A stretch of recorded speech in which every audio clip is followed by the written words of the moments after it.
Le cerveau, il est conditionné à chercher ce rush d'adrénaline constamment et on va être poussé à chercher des problèmes, à chercher des dramas là où il n'y en a même pas forcément. Ça nous empêche d'être présents, ça affecte nos proches, ça impacte nos relations et ça détruit tout petit à petit. Ça crée des maladies dans le corps aussi parce que maintenant c'est assez connu et il y a beaucoup de recherches qui ont été faites sur le fait que le stress a un vrai impact sur notre santé. Cet état de stress, comme j'ai dit avant, ça devient notre baseline alors que normalement justement on est censé être en baseline dans cet état de repos, de calme. C'est très paradoxal parce que notre état de stress, étant donné que c'est notre baseline, si on va dans un état plutôt de repos, ça devient une sortie de notre zone de confort. Et comme tu le sais probablement, dès que tu dois sortir de ta zone de confort, il y a un effort qui doit être fourni, t'as pas envie, il y a une résistance qui se crée.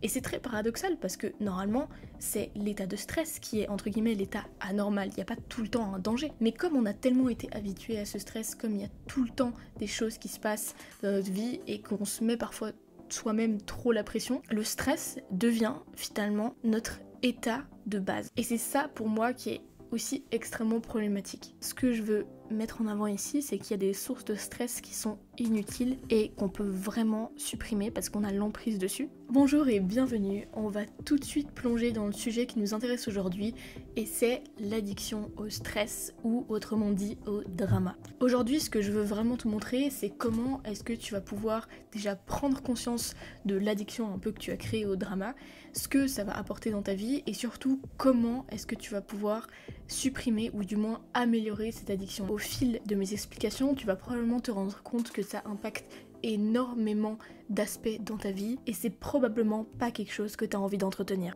Mais avant de commencer, si jamais tu as la flemme de prendre des notes ou si tu as surtout envie de te concentrer sur ce que je dis, n'hésite pas à télécharger la petite mind map que je t'ai fait qui récapitule absolument toute la vidéo et surtout qui va te redonner aussi les exercices que je vais potentiellement t'expliquer et tous les points théoriques également qui sont intéressants. T'as juste à cliquer sur le lien dans la description, tu rentres ton email et tu l'as directement dans ta boîte mail sans avoir besoin de prendre aucune note, j'ai fait le travail pour toi. Parfait, donc j'aimerais commencer par faire un petit point de terminologie, on va dire, sur ce que j'entends par drama, par stress. Ce que j'entends par drama, ce sont en fait tous les problèmes qu'on va avoir dans notre vie de tous les jours, tous les petits éléments qui vont nous apporter du stress. Et par là, j'entends tout à fait les éléments comme des séries avec beaucoup de suspense, qui sont violentes. J'entends également les gossips, c'est-à-dire aller parler sur les autres, les ragots, etc. J'entends également le fait de se mettre la pression, de se forcer tout le temps à atteindre des objectifs qui sont parfois absolument inatteignables. Et je dis pas que c'est pas bien de le faire parce que moi-même je le fais parfois, mais c'est plus dans le fait de se rendre compte que c'est nous qui nous mettons cette propre pression. Et donc tous ces petits éléments, c'est des éléments que je fais rentrer dans la catégorie entre guillemets de drama, mais c'est plutôt en fait tout simplement des éléments qui vont t'apporter du stress et qui sont pas forcément nécessaires ou vitaux. Mais avant de voir exactement les impacts que ça a sur ta vie, sur ton corps, sur ton esprit, j'aimerais qu'on fasse un petit retour en arrière et qu'on parle des origines biologiques du stress, de comment est-ce que ça se manifeste dans notre corps et finalement de la raison d'être de ce stress à la base. Donc il faut savoir pour ça qu'on a deux états. On a l'état généralement de repos, donc c'est-à-dire quand il n'y a pas de danger, quand il n'y a rien du tout, on est en repos, on est au calme. Et on a l'état inverse de danger, quand il y a une menace. Donc si on revient très en arrière, c'est par exemple quand on va se retrouver face à un tigre, face à un gros danger qui risque de menacer notre vie. Et c'est à ce moment-là qu'on va passer dans ce deuxième état qui est l'état de stress. Du moment qu'il y a un danger, le système de stress va être enclenché. C'est-à-dire que le cerveau qui perçoit un stress, il va ordonner à certaines glandes de produire certaines hormones. Ces hormones-là sont l'adrénaline, sont le cortisol et toutes ces hormones qu'on dit des hormones de stress. Donc qu'est-ce qu'elles ont comme effet ces hormones-là? Évidemment, je vais très rapidement là-dessus, je suis pas biologiste donc je suis pas professionnelle, mais simplement pour qu'on comprenne un petit peu la globalité de ce qui se passe quand on a face à nous un danger, face à nous une menace, du moins une menace perçue. Et ce que ça a comme effet sur notre corps. Tout d'abord, l'augmentation du rythme cardiaque. C'est vraiment inévitable, c'est quand le corps se prépare à affronter un danger, le rythme cardiaque augmente, on est en alerte et en fait on se prépare à soit fuir, soit combattre, soit se figer. C'est vraiment les trois réponses qu'on va avoir face à un danger qui menace notre vie. C'est si on estime mais c'est pas vraiment un raisonnement, c'est vraiment une réponse instinctive. Si on estime qu'on peut combattre avec le danger perçu, si on estime plutôt que la meilleure option c'est de fuir, on va le faire, et si on pense que ni l'un ni l'autre n'est possible, on va simplement se figer.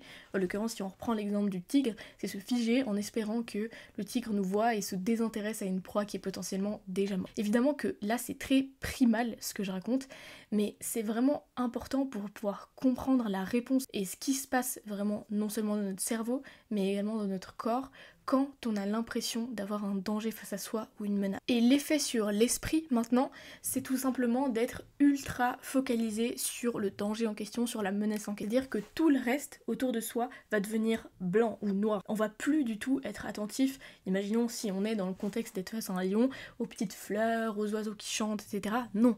Parce qu'il y a une menace pour notre propre vie, et donc on va être focalisé, toute notre attention va être concentrée sur le danger et sur comment pouvoir échapper. Bien, donc tu vois que en fait, cette réponse, elle est vraiment biologique, elle est vraiment instinctive et c'est pas quelque chose qu'on contrôle. C'est-à-dire que face à une menace, tu vas pas commencer à réfléchir, analyser le pour, le contre et logiquement choisir une décision. Ton corps, tes instincts, ils vont prendre le dessus parce que tu es dans une situation qui menace ta propre vie et c'est à ce moment-là que tu vas mettre en place certaines actions sans même vraiment en être conscient, c'est tout simplement instinctif, primal vraiment, et c'est important de comprendre cette réponse parce que beaucoup d'entre nous sont constamment en fait dans cette réponse de stress et quand on n'en est pas conscient, parce que souvent justement je viens de le dire, d'instinctif, donc on n'y réfléchit pas.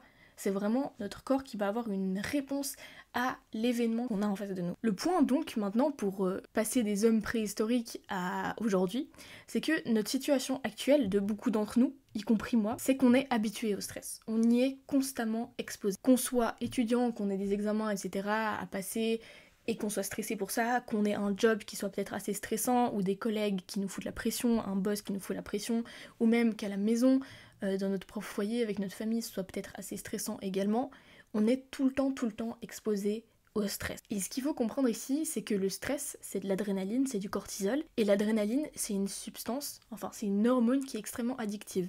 C'est-à-dire que d'une fois qu'on rentre dans ce cycle, on a ce rush d'adrénaline qui fait que notre rythme cardiaque augmente, qu'on est prêt à combattre, à fuir ou bien à se figer totalement. Ce rush-là, du moment qu'on l'a eu une fois, deux fois, à répétition, à haute dose, notre cerveau, il va en quelque sorte le redemander. Et comme, en l'occurrence ici, l'adrénaline, elle est non pas venue d'un sport à risque, ou bien d'une drogue, ou bien peu importe quoi d'autre, comme cette adrénaline, justement, elle vient d'un stress ou d'un danger qu'on a perçu, le cerveau, étant donné que lui, il a interprété l'adrénaline comme étant tout simplement la réponse à ce stress-là, et il a été habitué à force à cette hormone, si pendant des années et des années on est constamment stressé, on est constamment dans une situation qui peut paraître menaçante, et je dis pas menaçante dans le sens où elle va atteindre notre vie, où elle risque de nous tuer ou quoi que ce soit, mais plus par rapport à, biologiquement parlant, la conséquence que ça a sur notre organisme.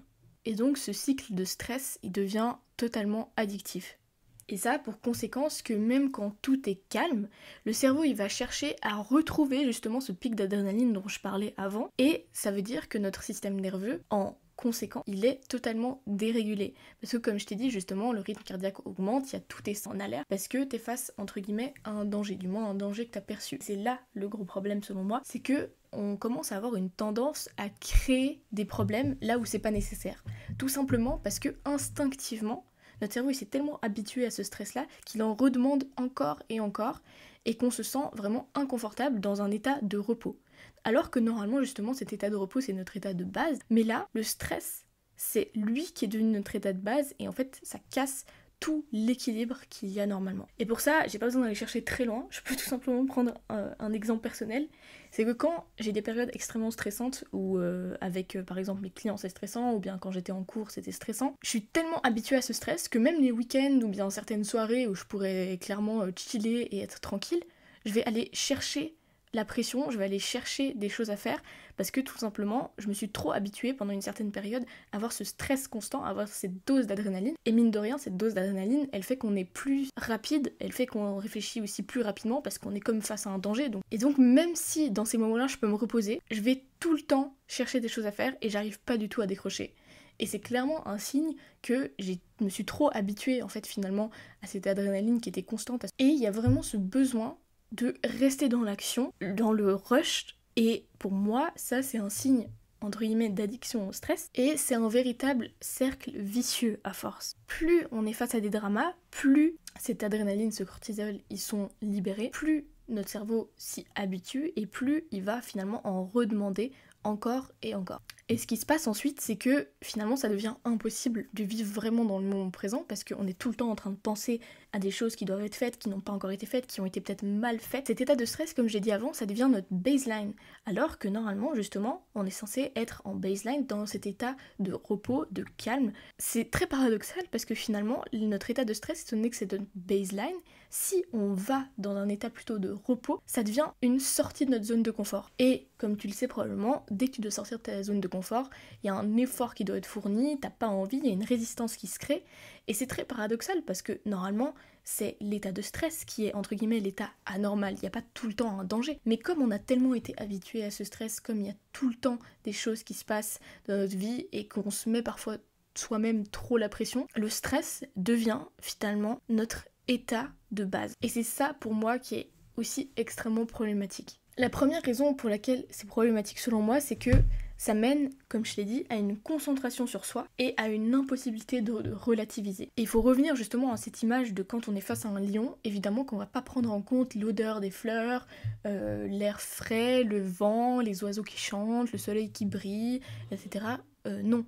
C'est pas la question parce qu'il y a un danger en face de soi, donc il faut pouvoir répondre à ce danger de manière rapide et efficace pour survivre. Or, ici, on n'est pas dans des situations qui menacent notre survie. C'est généralement des stress soit qu'on se crée, soit qui sont vraiment réels, mais en attendant qui nous menacent jamais vraiment comme on serait menacé face à un tigre. Et donc ce stress, il nous met vraiment des œillères. On va se placer inconsciemment au centre du monde, on va avoir tendance à dramatiser et à rendre ultra compliqué la recherche de solutions. Et les conséquences de ce phénomène, c'est que le problème va nous sembler insurmontable. Même si c'est un petit problème, en fait on est tellement focalisé dessus qu'on n'arrive pas du tout à voir les solutions qui peut-être pour d'autres sont évidentes. C'est aussi pour ça que parfois on peut rentrer en conflit avec soit des membres de notre entourage ou bien des collègues, parce que la personne en question est en mode bah regarde, la solution elle est simple, elle est là. Mais toi t'es tellement focus sur le problème en question que pour toi il n'y a pas de solution qui existe et tu continues à avoir cette réponse de stress qui ne s'arrête jamais. Parce que si on revient à l'exemple du tigre, la réponse de stress, elle va s'arrêter du moment qu'on a éloigné le danger et qu'on est en sécurité. Or, ici, on est constamment dans la réaction. C'est-à-dire qu'on va pas répondre à un problème, on va réagir. Pour moi, c'est deux concepts qui sont extrêmement différents. Quand on répond à un problème, on va vraiment réfléchir, se poser, regarder tout ce qu'il y a autour de nous, peut-être même suivre notre intuition, ce qu'on ressent, et on va trouver assez facilement une... Quand on réagit, on est justement dans cette réponse de stress, c'est instinctif, on doit trouver une solution rapidement, et on n'arrive pas, et plus on n'arrive pas, plus on est stressé, et c'est vraiment un cercle vicieux qui s'agrandit et qui se renforce toujours plus. Et pour moi, la conséquence la plus importante de tout ça, c'est que ça infecte énormément notre entourage. C'est-à-dire que si c'est au travail qu'on est constamment stressé, évidemment que déjà les collègues ça va peut-être pas être très agréable pour eux, mais c'est surtout quand on rentre à la maison avec notre famille et qu'on n'arrive pas du tout à décrocher.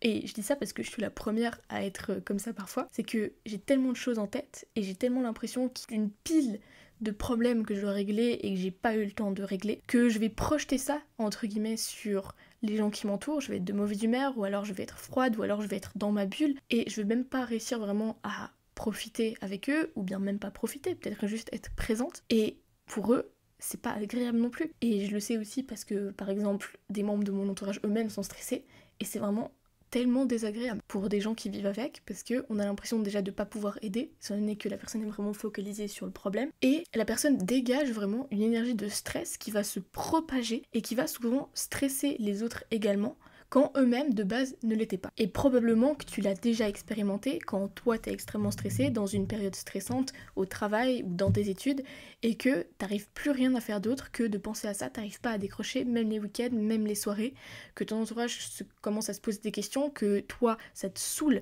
quand on te dit non mais t'as juste la solution qui est là, tu pourrais faire ça, parce qu'en attendant toi tu es stressé et t'arrives pas à sortir de ça, et plus tu galères à trouver une solution ou plus tu galères avec le stress en question, plus le stress, il s'agrandit et il s'amplifie. Et donc maintenant, j'aimerais vraiment qu'on parle de certaines manières que moi j'ai utilisées pour pouvoir sortir de cette réponse de stress constante dans laquelle on est coincé, et pour pouvoir re-réguler ton système nerveux, parce que ton système nerveux, évidemment, quand il est pendant plusieurs mois, pendant plusieurs semaines ou même pendant plusieurs années sous stress constant, il est complètement dérégulé et c'est impossible pour toi de revenir dans un état de repos à proprement parler parce que c'est tout simplement devenu quelque chose d'étranger à toi. Ton mode de fonctionnement de base, c'est devenu le stress et c'est très difficile d'en sortir. Pour ça, il y a 3 étapes à suivre. Je dis pas que c'est les seules, mais en tout cas, c'est celles que moi j'ai utilisées, que j'ai un petit peu, on va dire, découvertes au fur et à mesure de mon évolution. La première étape, c'est tout simplement de prendre conscience des moments où tu stresses et surtout des moments où tu stresses alors qu'il n'y a pas vraiment de raison de stresser.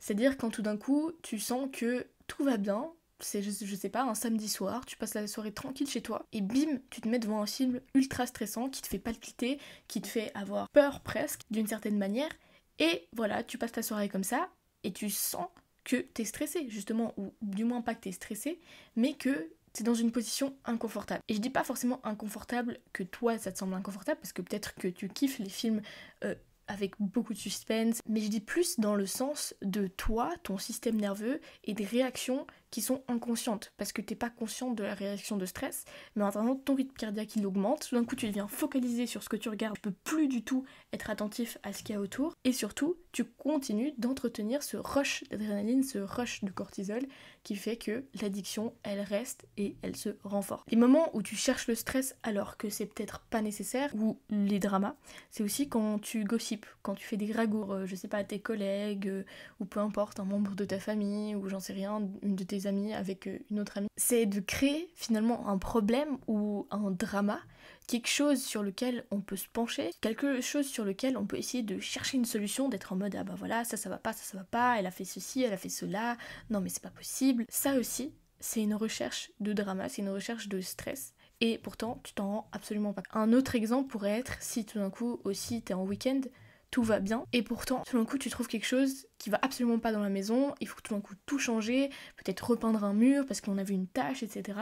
Alors que pourtant c'était ton seul week-end de repos, alors même qu'au travail peut-être t'es dans une période stressante. C'est un exemple vraiment type du stress qui est devenu une habitude et de ce rush d'adrénaline que le cerveau recherche encore et encore. Donc dans ces moments-là, et tu vas le voir sur la mind map, il y a 2 questions que tu peux te poser. J'en ai mis seulement 2 parce que de toute façon si j'en avais mis 10 tu vas pas les retenir. L'important pour moi c'est que tu puisses au moins retenir 1 ou 2 questions de cette mind map là et les avoir un peu dans ta tête, dans un coin de ta tête, pour essayer de construire un certain mécanisme d'interruption de cette réponse au stress. C'est-à-dire dès que tu remarques que tu es en train de dramatiser quelque chose alors que ce serait même pas vraiment nécessaire, ou alors que tu es censé te reposer, je dis pas de censé, mais simplement il n'y a rien de très important que tu dois faire ou quoi que ce soit, et pourtant tu trouves quelque chose qui te stresse et qui te met en état d'alerte, la première question à te poser c'est est-ce qu'il y a vraiment une raison de stresser? Est-ce qu'il y a une réelle raison de me faire du souci? Et très probablement tu vas répondre oui, tout simplement parce que tu veux entretenir cette réaction de stress. Il faut que tu te poses cette deuxième question, est-ce que j'ai une emprise quelconque sur cette situation? Et là, il y a 2 réponses possibles. La première, c'est oui, c'est j'ai une emprise sur cette situation, donc je peux repeindre le mur ou je ne peux ne pas le faire. Et tu peux te demander, qu'est-ce que je peux faire pour améliorer cette situation? Est-ce que ça a vraiment besoin d'être amélioré au moment où je parle? D'ailleurs, je vois qu'il y a une tache sur mon mur. Peut-être que ce week-end, il faudra que je le repeigne. Non, je rigole, je vais pas le faire. Et si, à l'inverse, t'as pas d'emprise sur la situation donnée, donc peut-être que c'est ta collègue de travail qui, tu trouves qu'elle a fait ceci ou cela qui était pas bien, mais t'as aucune emprise sur son travail, t'as aucune emprise sur la façon dont elle va faire son job. À ce moment-là, et c'est probablement la réaction la plus dure à avoir, c'est de se dire, eh ben ça, c'est pas de mon ressort. Je peux ni le changer, ni l'améliorer, ni le détériorer, et c'est absolument inutile finalement que je stresse pour ça. Et je sais que là, ça va te paraître ultra facile à dire, parce que évidemment que c'est trop facile à dire, inutile de stresser, probablement que plein de gens de ton entourage te l'ont dit, mais la clé ici c'est plutôt que ça te fasse prendre conscience de certaines choses. Évidemment que quand tu vas dire c'est inutile que je stresse, tu vas pas vraiment y croire, parce que t'es encore dans cette réponse de stress là, mais le but c'est de mettre en place un espèce de système d'interruption et qu'il y ait au moins un petit gap de quelques secondes où tu te poses, tu prends du recul et est-ce que j'ai de l'emprise là-dessus, est-ce que il y a vraiment une vraie raison que je stresse, ou bien pas. Et même si après tu continues à stresser, c'est pas grave, parce que en soi, c'est très difficile de couper le cycle d'un seul coup et d'arrêter complètement ce cercle vicieux dans lequel peut-être t'es plongé depuis des mois ou des années. Donc le but de cette première étape, c'est pas d'essayer totalement d'arrêter de stresser, mais c'est plus de prendre conscience, d'avoir un moment de battement entre ce qui te fait stresser, la situation, et ta réponse de stress qui va arriver.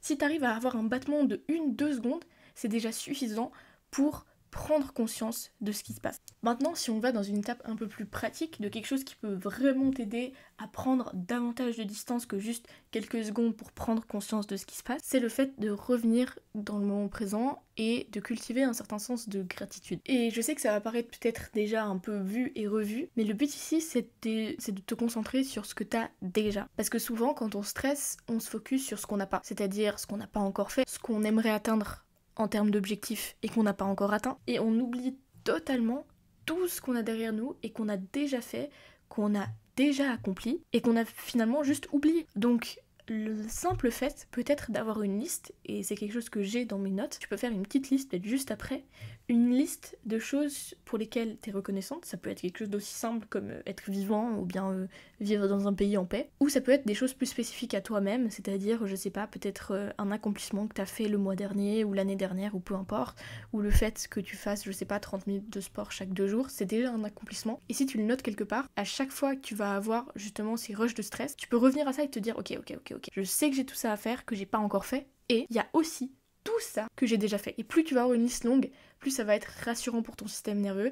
Et je dis pas que, cognitivement parlant, tu vas te dire ah bah c'est bon, j'ai pas besoin de faire ce que j'ai besoin de faire. Non, mais c'est plus pour ton système nerveux, pour essayer d'interrompre de plus en plus cette réponse de stress. Et le deuxième petit tips que je peux te donner, il y en a évidemment plein d'autres, mais comme je t'ai dit, le but c'est pas que je te donne des listes énormes ici, c'est plus que je te donne 1-2 points que tu peux garder en tête, c'est de prendre conscience tout simplement de ta respiration. Parce que quand t'es face à un danger perçu et que t'as cette réponse de stress, ton rythme cardiaque il augmente, tu commences à être ultra focus sur ce qui se passe et t'oublies tout le reste. T'oublies également ton corps, tes propres réactions, et tu vas juste être dans cette réponse instinctive. Et donc le fait de prendre du recul un petit peu, c'est même vraiment physiquement parlant, prendre du recul, de respirer, de s'arrêter un moment et d'être juste en mode ok, au final je suis vivante, je respire, il n'y a rien qui menace vraiment ma survie et ça va aller. Et de faire peut-être une dizaine de respirations, dire inspire, expire, tu peux même compter sur tes doigts, donc soit 5, soit 10 respirations. Et rien que ce petit moment-là, il va diminuer largement la réponse de stress que tu aurais eu habituellement. Et pourtant ça prend pas long, 5 respirations c'est extrêmement rapide, ça prend peut-être 30 secondes, et même grand max. Ça va vraiment te permettre de te reconnecter au moment présent, parce que souvent, si je t'avais juste dit reconnecte-toi au moment présent, ça veut tout et rien dire.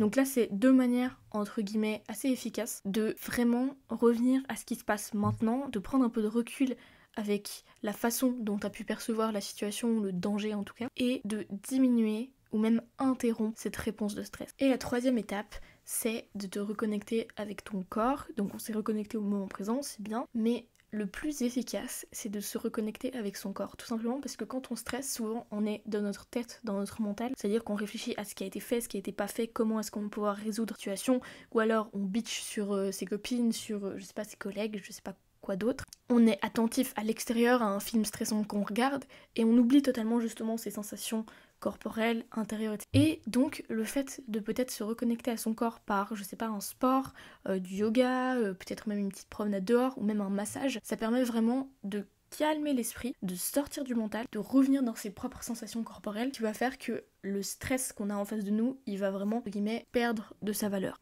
Le but ici, c'est vraiment, encore une fois, de rompre ce cycle de stress mental du stress, parce que le stress, souvent, bien sûr, il y a des effets physiques sur le corps, comme je t'ai dit, le rythme cardiaque qui augmente, etc. Mais c'est surtout dans le mental que ça se passe, parce qu'on projette une image. Soit on projette une image sur quelque chose qu'on a déjà fait et qui aurait dû être fait autrement, soit on projette une image sur quelque chose qui doit être fait, qui n'est pas encore fait et qu'on sait pas vraiment comment faire parfois. Dans tous les cas, c'est souvent lié au mental la plupart du temps. Il y a 80% qui se passe probablement dans le mental quand on stresse, un peu moins dans le corps. Et donc si on essaye de rééquilibrer ça, de revenir dans son corps, c'est à ce moment-là qu'on peut vraiment essayer de casser cette réponse de stress. En conclusion maintenant, et en petit résumé, ce que je veux vraiment que tu retiennes ici, c'est que le stress, ça peut devenir une vraie addiction au même titre que d'autres substances, tout simplement parce que ça libère le même type d'hormones que d'autres substances qu'on arrive facilement à qualifier d'addictives. Aussi parce que le cerveau il est conditionné à chercher ce stress, ce rush d'adrénaline constamment et ça fait que on va être poussé à chercher des problèmes, à chercher des dramas là où il n'y en a même pas forcément. Ça nous empêche d'être présents, ça affecte nos proches, ça impacte nos relations et ça détruit tout petit à petit, on s'en rend même pas compte. Ça crée des maladies dans le corps aussi, parce que maintenant c'est assez connu et il y a beaucoup de recherches qui ont été faites sur le fait que le stress a un vrai impact sur notre santé. Et donc, je t'ai fait un petit plan d'action cette semaine si t'es motivé à essayer de petit à petit rompre ce cycle-là, ou du moins l'interrompre un petit moment pour ensuite peut-être le reprendre, mais petit à petit de prendre conscience qu'il existe, c'est tout simplement d'observer quand et où tu cherches des sources de stress qui sont inutiles. Parce que le stress, ça va être difficile de totalement l'éradiquer de ta vie. Mais ce que tu peux déjà essayer de diminuer petit à petit, c'est les sources de stress qui sont pas utiles. Bien sûr que quand tu as une deadline au travail ou quoi que ce soit, c'est stressant. Et c'est comme ça. Ma foi, il faut peut-être apprendre à le gérer petit à petit. Mais ce que je veux mettre en avant ici, c'est qu'il y a des sources de stress qui sont inutiles et qu'on peut vraiment supprimer parce qu'on a l'emprise dessus. Justement, ça revient à cette question qu'il faut que tu te poses aussi. Et on a donc le pouvoir de remplacer ce réflexe. Donc ce que je te conseille de faire ici, t'es pas obligé de faire la liste entière, tu peux choisir déjà juste un des points. La première chose, c'est de lister 5 choses pour lesquelles tu es reconnaissante. Et si tu veux continuer, faire plus que 5, vas-y seulement, fais toute une liste de tout ce pourquoi tu es fier de toi, de tout ce que tu as déjà accompli. Ensuite, tu peux interrompre ce réflexe de stress en faisant par exemple 20 minutes de yoga, en allant te promener dehors sans écouteurs, parce que ça va te permettre d'être plus attentive au son extérieur, de te reconnecter plus facilement au moment présent, c'est-à-dire que tu fais 2 en 1, tu fais et te reconnecter à ton corps parce que tu bouges, et t'es attentive à ce qui se passe à l'extérieur, ou bien par exemple en enduisant ton corps d'huile et en étant ultra attentive à toutes les sensations corporelles que tu peux avoir, à tout toucher sur tes mains, ou même, je sais pas, faire ta skincare, et être vraiment présente quand tu le fais, de pas penser à 1000 trucs ou à ce que tu dois faire pendant un jour. Et le dernier point, évidemment, c'est de te féliciter, parce que malgré tout, c'est ultra difficile de venir et d'interrompre ce cycle de stress qui est devenu une habitude, qui est devenu notre baseline. Et donc de faire ce travail-là, ça demande beaucoup de courage. Et c'est pas facile, ça se fait pas en un claquement de doigts, mais c'est petit à petit, quand tu prends conscience du phénomène, quand tu prends conscience de l'impact que ça a aussi autour de toi, que tu décides que tu veux changer quelque chose, que petit à petit, tu vas avoir une amélioration absolument incroyable. Donc voilà, je te remercie vraiment d'avoir écouté cette vidéo. Et puis évidemment, je le redis encore une fois, si tu veux avoir toutes les notes, toute la mind map que tu as vue jusqu'à maintenant pour pouvoir facilement y revenir sans avoir besoin de re-regarder toute la vidéo et prendre des notes, il n'y a pas de problème, clique sur le lien en description, tu rentres ton email et tu le reçois directement dans ta boîte sans avoir besoin d'avoir fait le travail parce que je l'ai fait pour toi. Et évidemment, je l'ai pas dit, mais si t'as bien aimé la vidéo, n'hésite pas à mettre un like et à t'abonner à ma chaîne. À bientôt!